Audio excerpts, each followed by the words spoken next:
that's our new countdown, I guess. That's pretty cool.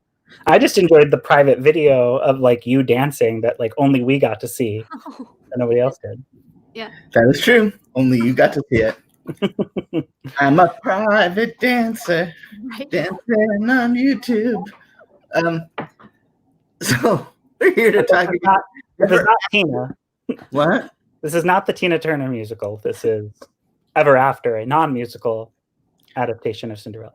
Well, how about we started slow? And then it started off nice and easy. And then we'll give it to you rough. We're getting way off topic, and this has just begun. I know, but we're the best. Welcome back to Laughing Place. All the rest. Better than anyone I've ever met. Welcome to Laughing Place Movie Club. This is... Share your favorite Tina Turner songs in the comments. We'd love to hear it. This is Ever After, a Cinderella Story. My favorite Disney movie. Not to be confused with the song Ever After from Enchanted, which was also heavily used in the marketing for the American Idol experience at Disney's Hollywood Studios. May it rest in peace.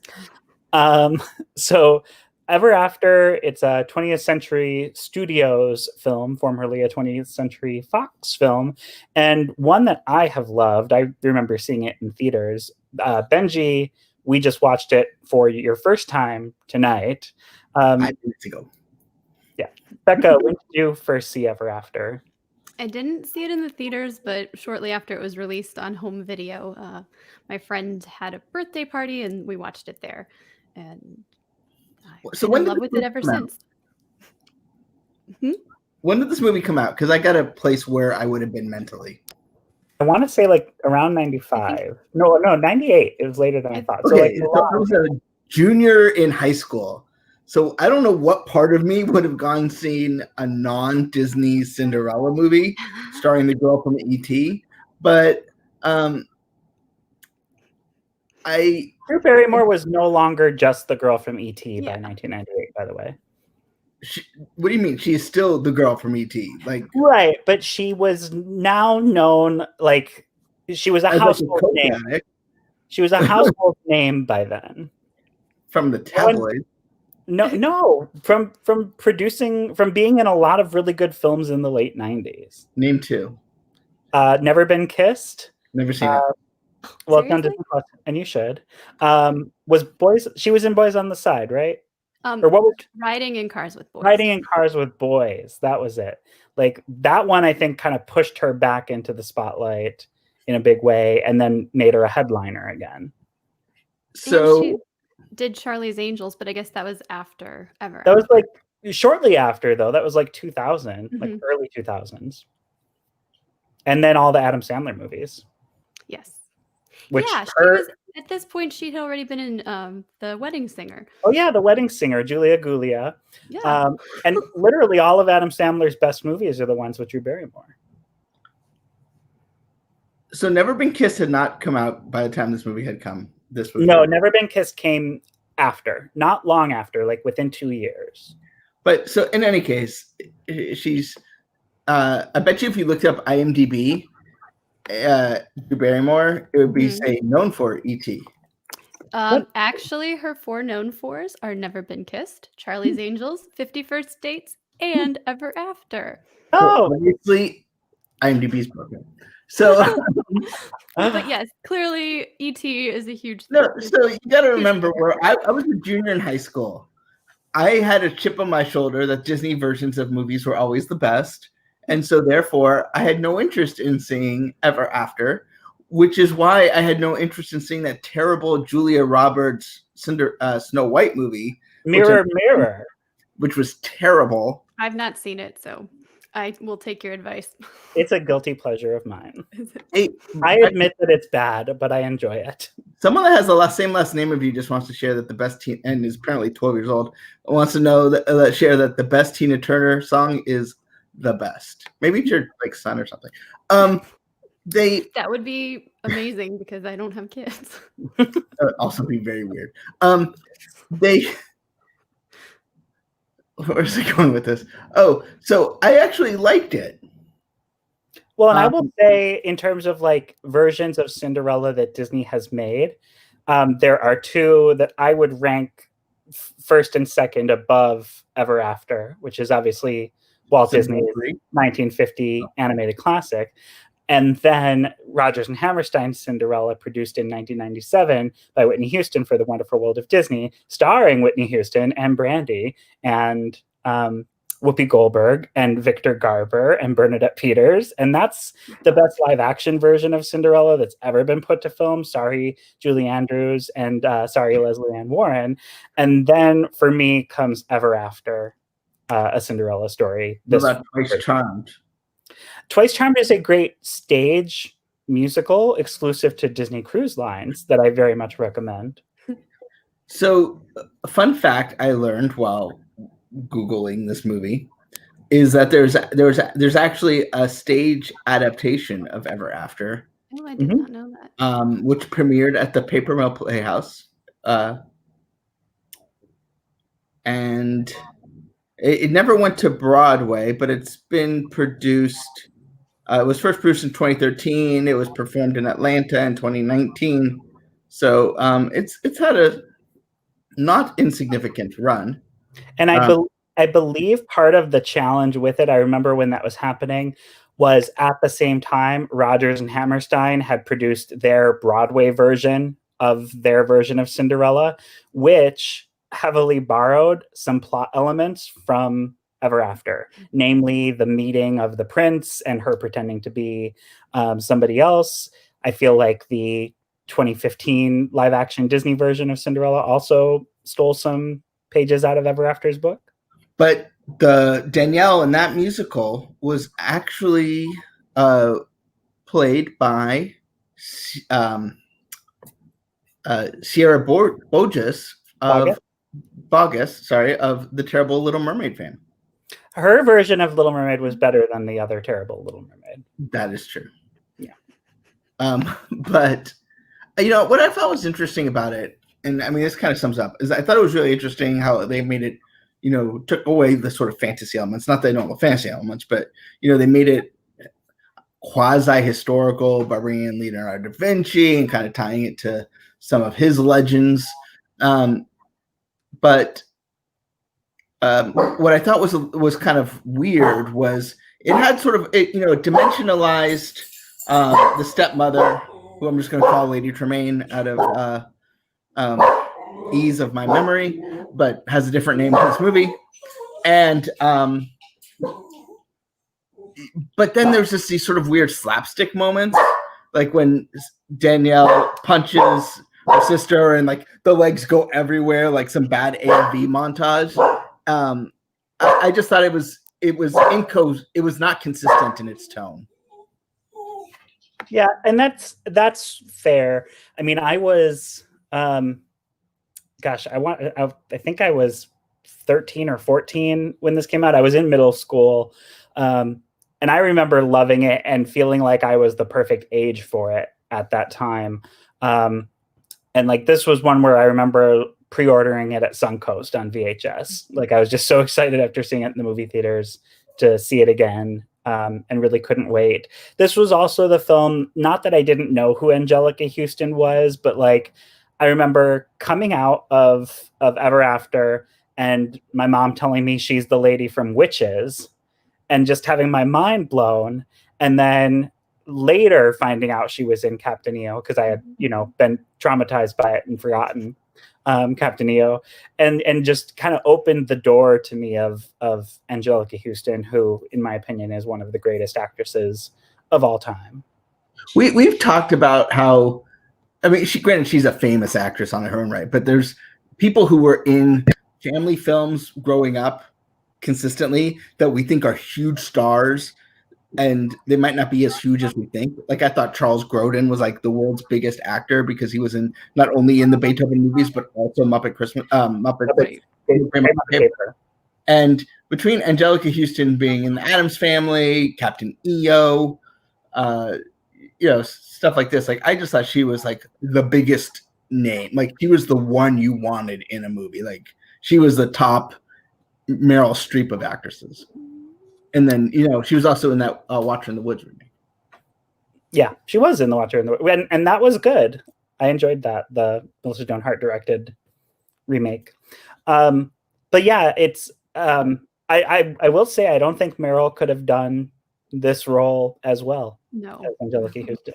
No, I mean, no I just love, disrespect, but no. yeah, and I really love. Really good at playing. I don't want to say villains, but She's those. got kind of a dark side. Yeah, and she has that twinkle in her eye where she can be evil, but not like magic could dispel evil, or just like like, but you know, just evil enough that you're like scared, but she's still acting. It's not just a caricature.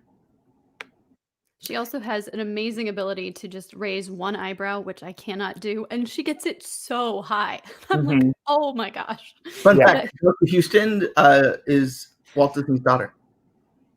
Who? Walt Disney. Oh. Yeah, because she did that whole eyebrow thing. The eyebrow. So. Oh, gotcha. Long lost. Pretty sure she has a different Favis father though. Who? True. Yeah, one of the reasons that I love this version so much is they do such a great job of developing a real bond between Cinderella and the prince character before they meet at the ball, which I think is important. And I think Kenneth Branagh realized that in his adaptation, and they kind of borrowed from that. The more recent stage adaptation of Rodgers and Hammerstein's Cinderella also had them have a meet cute well before the ball. Even the Wonderful World of Disney version that was done right around this time had them meet in the square before the ball. So that whole bit, it's not in Walt Disney's version. It's not in all of the fairy tale versions, depending on which one you're going by.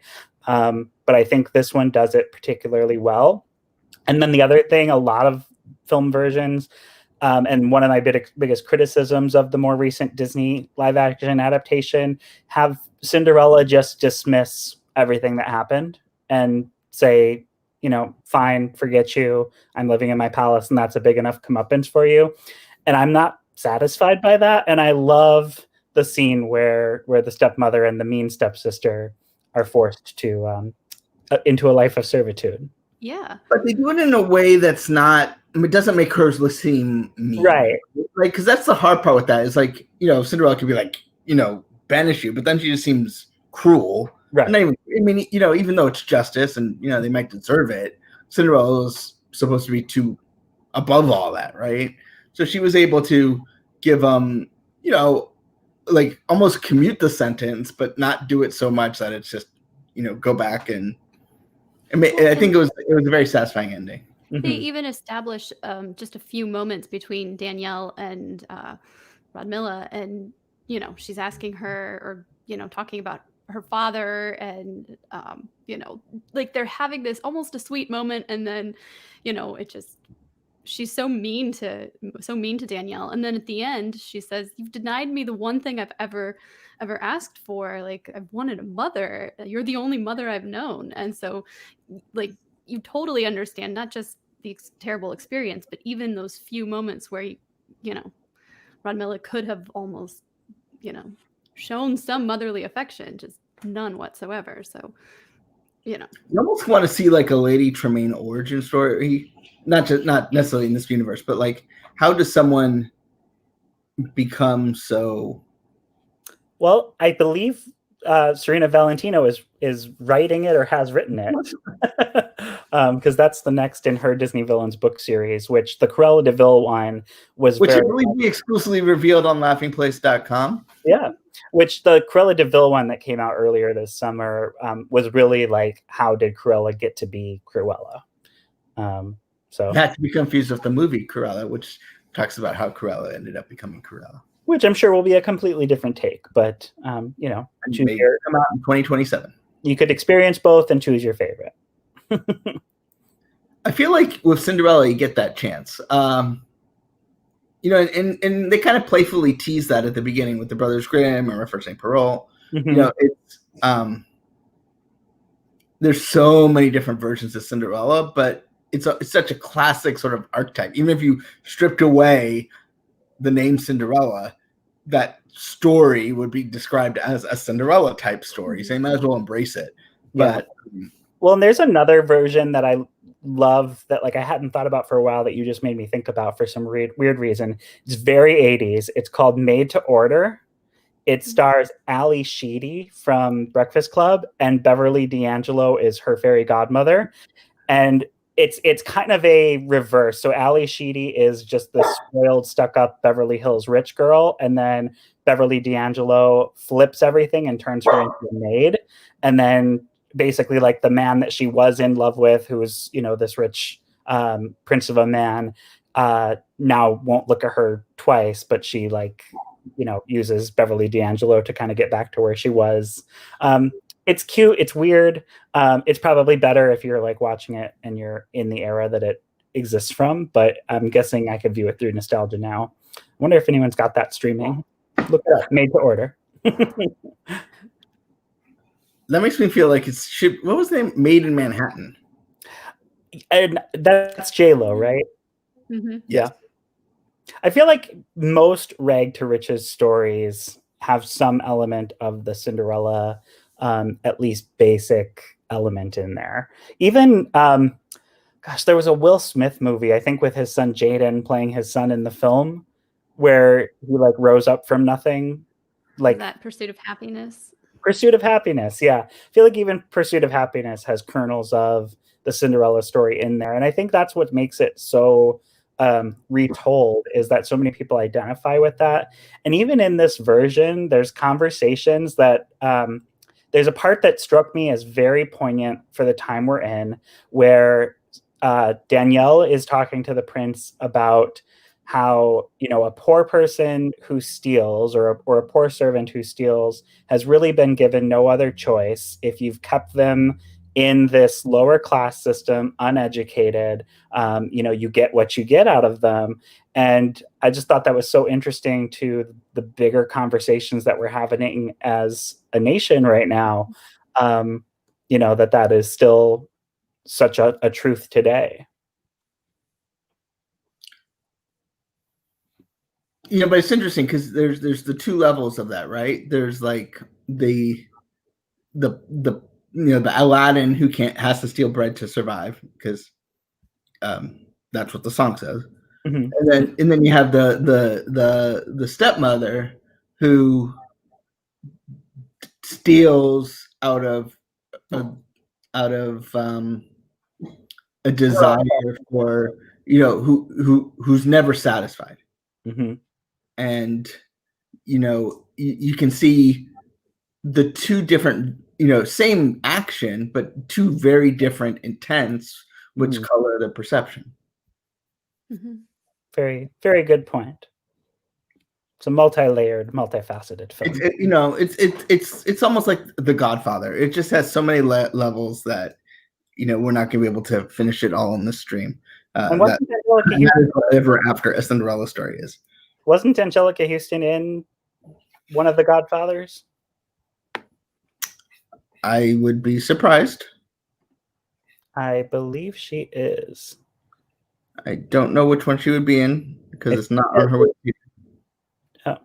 She was in This Is Spinal Tap. That I know. Oh, I forgot about that.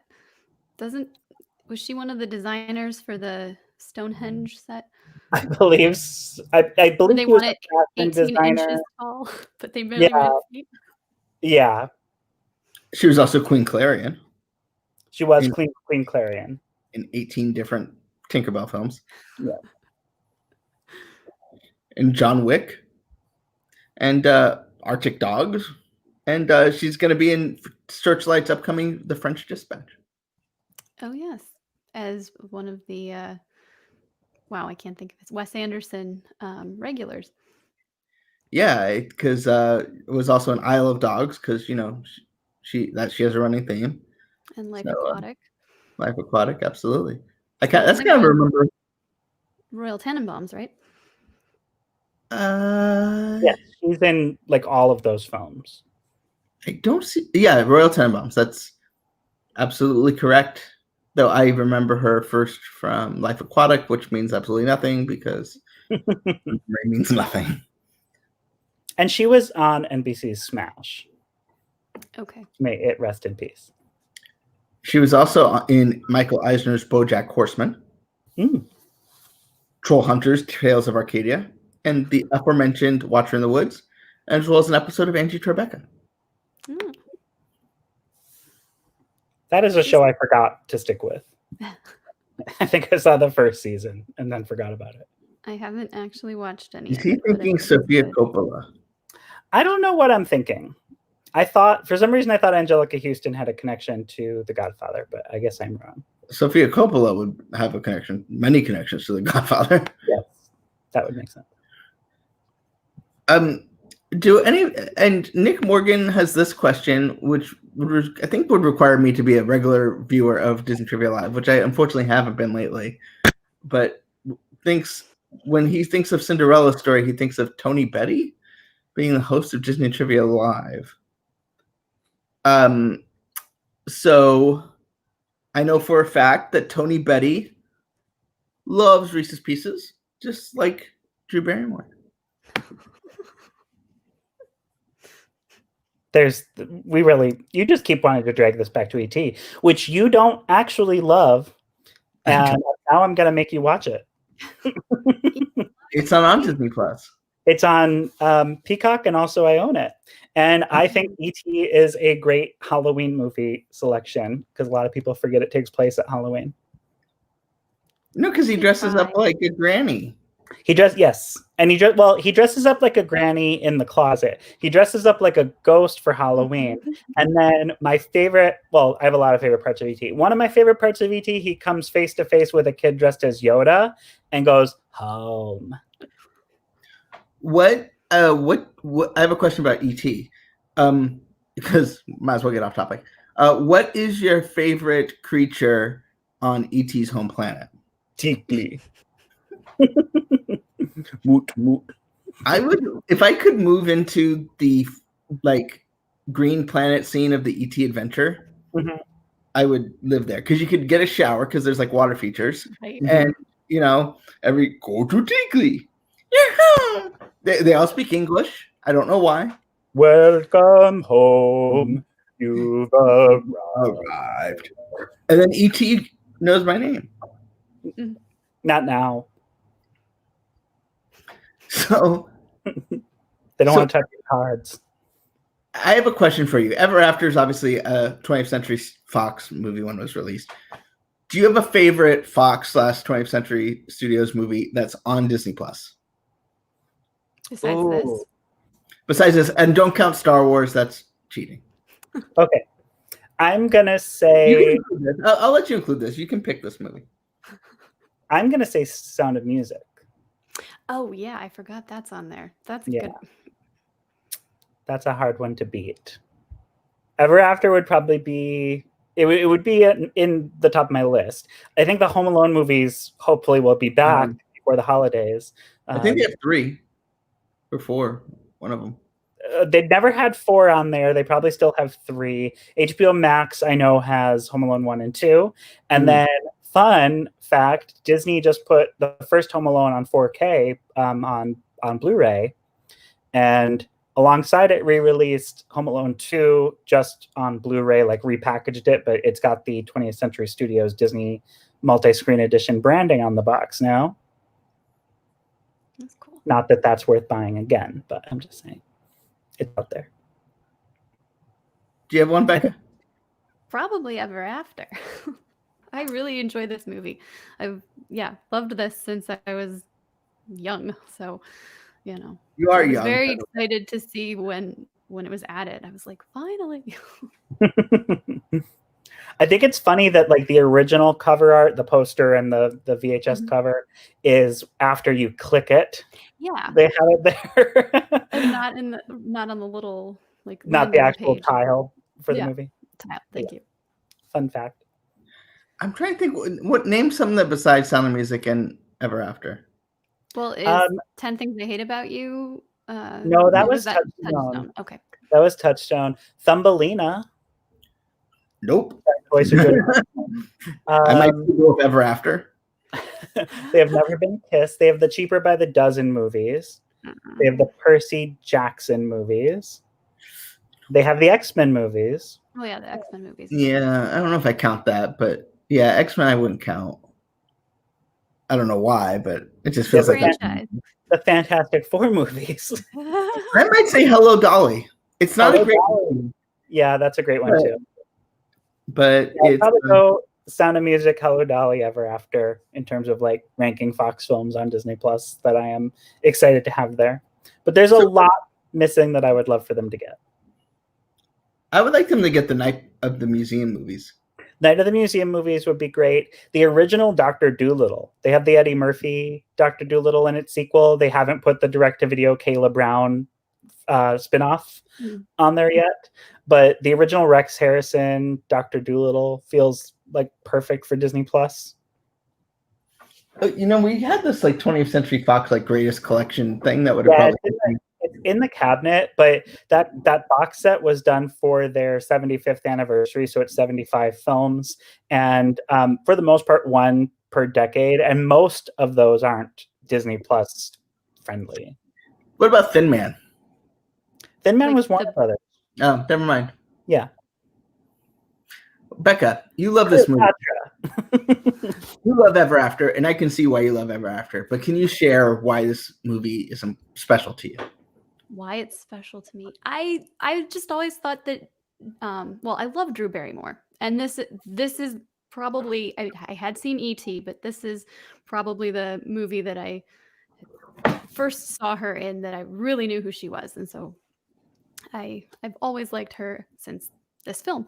But I love her portrayal of Danielle. I love how strong a character she is, but how she's also just she's still very feminine, but she's not afraid to speak her mind, and she's not afraid to defend herself, and she's not afraid to fight for what's right. And I just love how all of that's portrayed, and it doesn't I don't know, I just think I just always thought she was a great character and somebody I'm like, as a young person, wanted to be like her.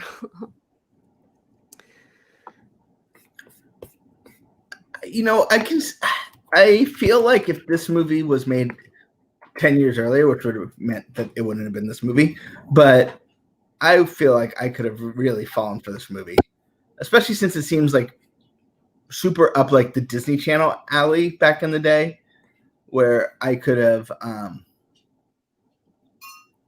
I could have really like seen it over and over again. And as this, and then it would have made me feel like it's kind of a Disney movie, which now it is. So it works out. So if we got nothing out of the 21st Century Fox acquisition, we got Ever After, a Cinderella Story. It did. I will say it did used to play on Fox Family a lot. And then when Disney bought it, it played on ABC Family for a while, I think through like some contractual loophole. So I remember they would sometimes pair this, I think, with the Brandy Whitney Houston version of Cinderella as like a double feature at night. And I loved it. That's a lot of Cinderella. Yeah, but it's two very different versions. That's true. Yeah. So has anyone, this is a little bit of a stretch, but has anyone seen the Drew Barrymore show? A little bit of it. Are you talking the Netflix? You mean no, her talk show? Oh, I didn't know she had a talk show. I know she has a wine. I didn't know she had a wine. She has a wine. They sold it at Publix for a while. And according to the website,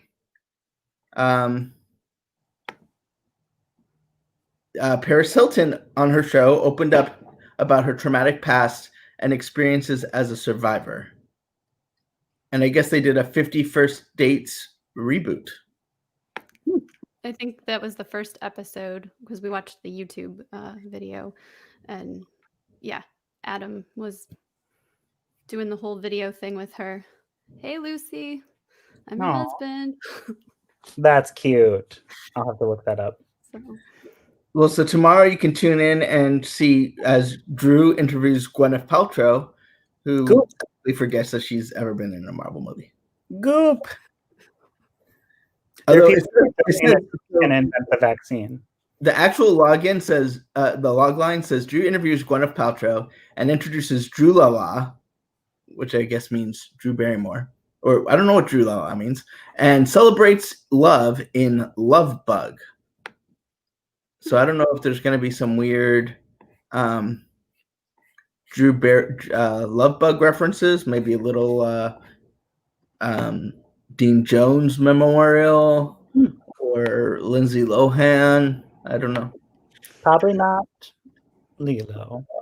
I'm thinking we can rule that one. I don't even know if I can watch the show. I don't even know if it plays in my area. It played in Vegas. It's on KPIX Channel 5 at p.m. Or I can watch it on KBCW at 3 a.m. I might do the two. So congratulations to Drew Barrymore for still being alive.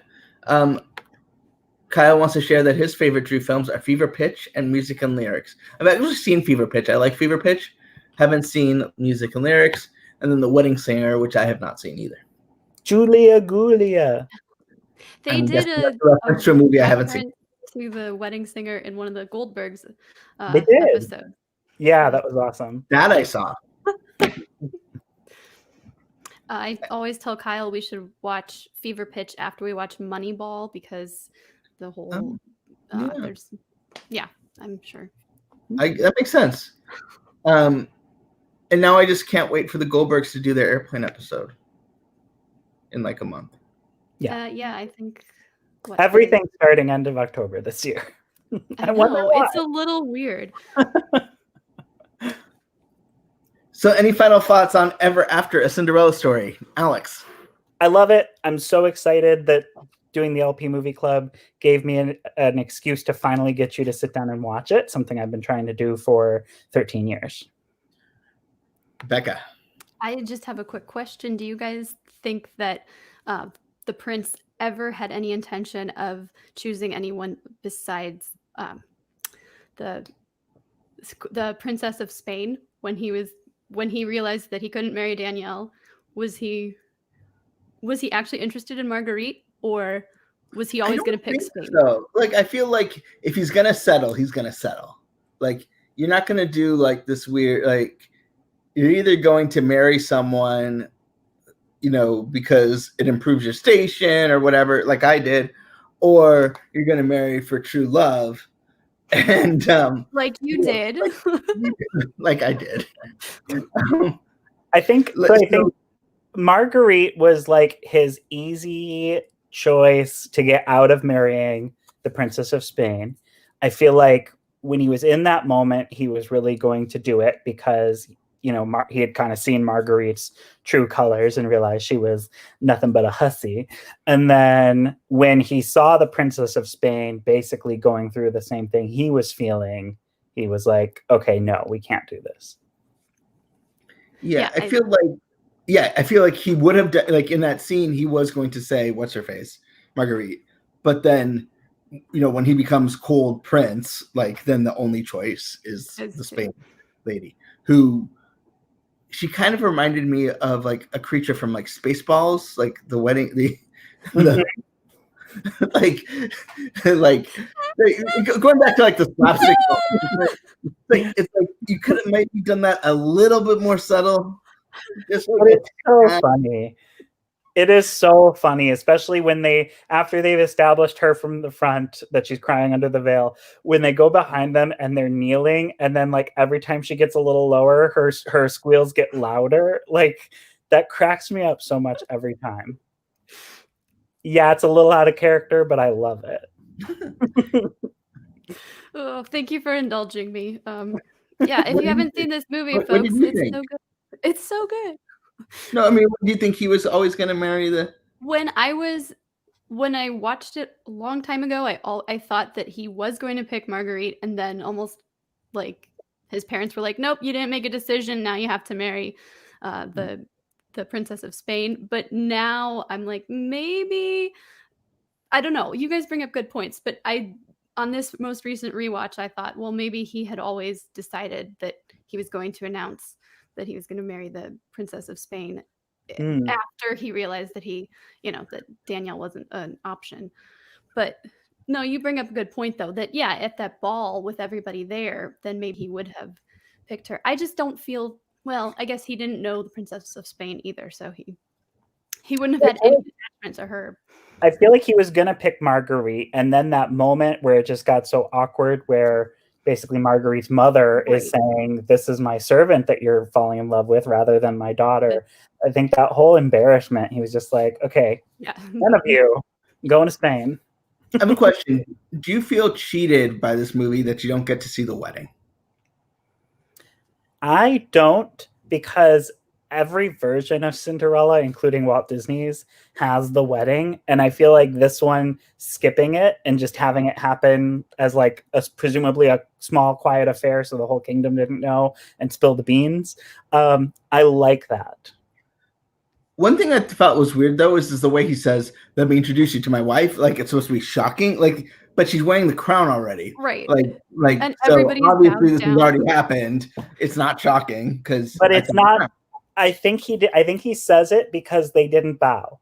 Everybody else bows and they're still standing. So I think him saying, "Let me introduce you to my wife," it's like nudge, nudge, get on your knees. Why are you still higher than her head? Before we go, I want to share some comments. Chelsea Powers is a big fan, presumably of the movie and not us. Smart. So, yeah, that's the better way to go. And Jess, one of our newest contributors, does a great job with book reviews, says this is her favorite movie of all time, which begs the question why she's not on this broadcast. Is she referring to this or Spaceballs? I don't know. Jess, are you referring to this movie or Spaceballs?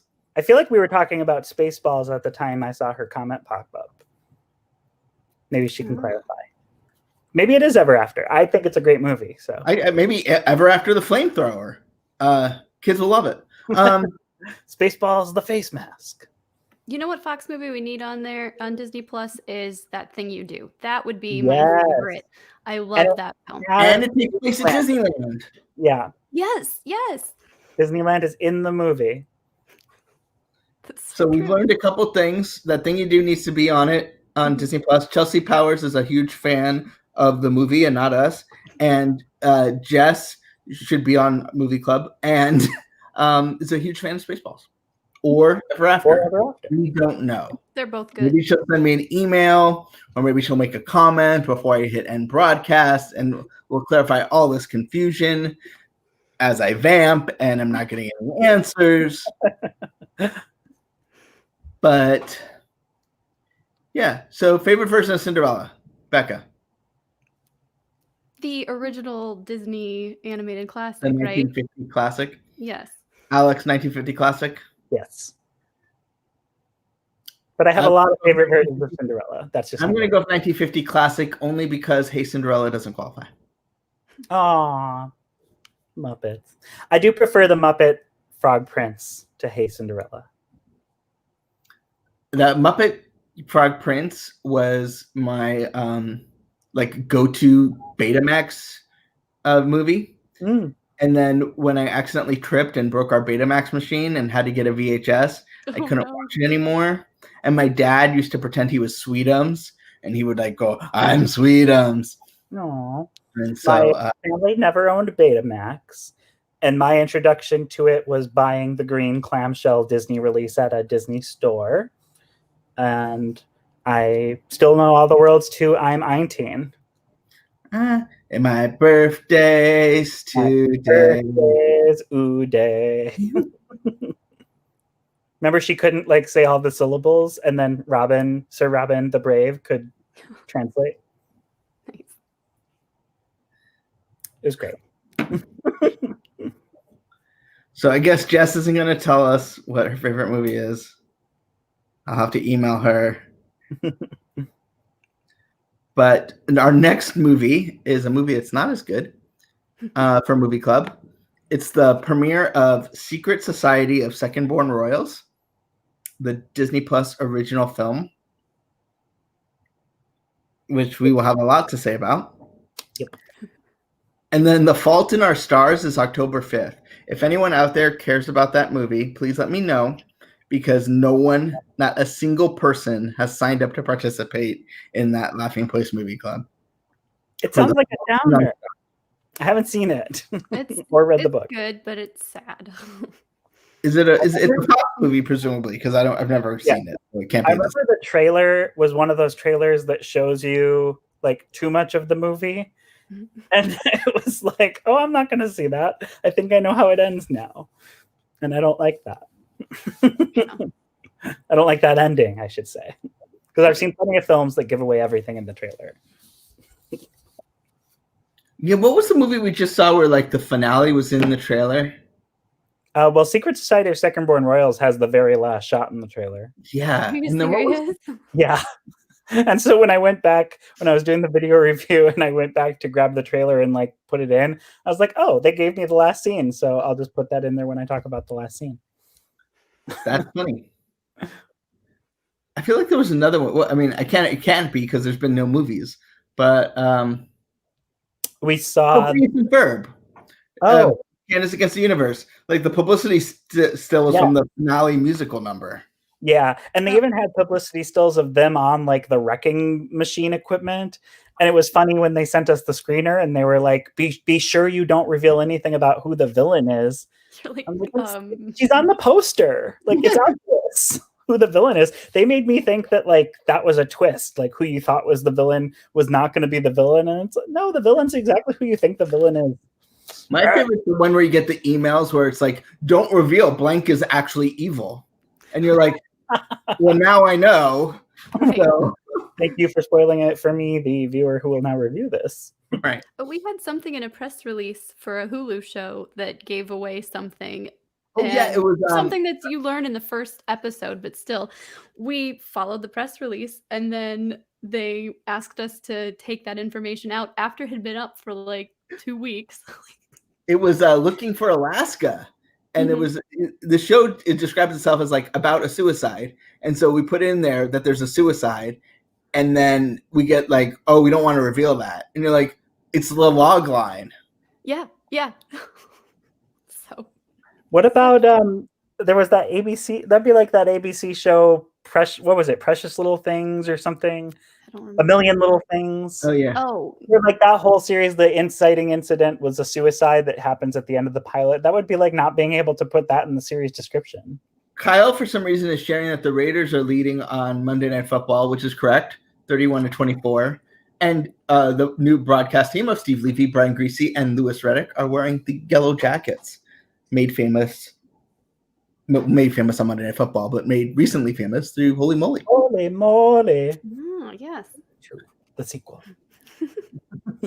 So, in any case, I know we talk more about anything but Ever After Cinderella Story, but that's what we do here. Usual on LP Movie Club. So join us next week where we talk about everything except Secret Society of Second Born Royals. Mm-hmm. And if you know anyone who likes Fault in Our Stars, because I'm going to have to watch this movie. Or not talk about it. Yeah, you can pretend to see the movie. We will be back, and tomorrow is a very busy day for Disney. Starting at 8:15, Mike will be premiering his review of the massive Cantina Lego set.